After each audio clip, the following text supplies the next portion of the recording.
कोलतवडे ग्रामस्थ आणि संघटनेचे काही कार्यकर्ते पदाधिकारी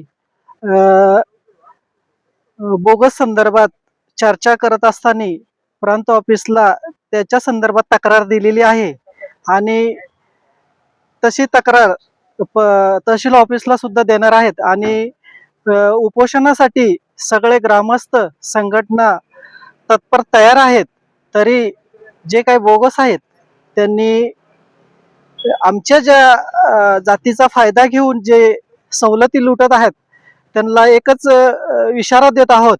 की यापुढे आतापर्यंत तुम्ही जे काय केलं ते यापुढे चालणार नाही, असं मी सर्व आदिवासी गावांच्या वतीने आणि विशेष करून कोलतवडे गावाच्या वतीने आणि संघटनेच्या वतीने एक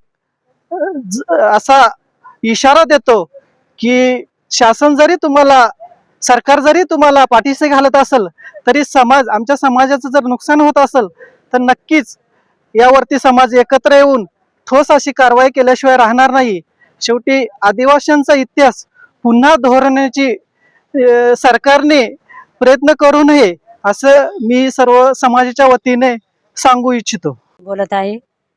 आमच्या गावामध्ये जे काही बोगस घुसखोरी घुसलेले आहेत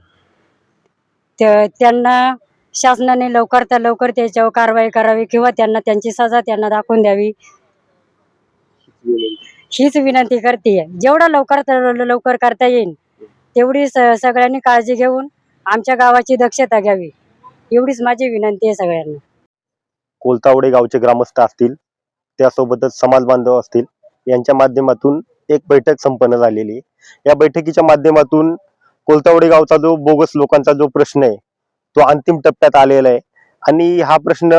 व्यवस्थितरित्या मार्गी लावण्यासाठी सर्व समाज बांधवांनी एकजूट दाखवलेली आहे आणि इथून पुढे अशा बोगस लोकांना शासनाने योग्य ती कारवाई करून आमच्या समाजाला योग्य तो न्याय द्यावा याच्यासाठी आम्ही सर्व समाज बांधव म्हणून एकजूट झालेलो आहे। आणि हे जे कोलतावडे गावचं प्रकरण आहे हे आज अंतिम टप्प्यामध्ये आहे आणि अंतिम टप्प्यात असताना काही गोष्टींचे व्यवस्थितरित्या मांडणी करण्यासाठी व त्याच्यावरती योग्य तो ठोस निर्णय घेण्यासाठी आज आम्ही सर्वजण या ठिकाणी एकत्र झालो आणि या बोगस लोकांवरती शासनाच्या माध्यमातून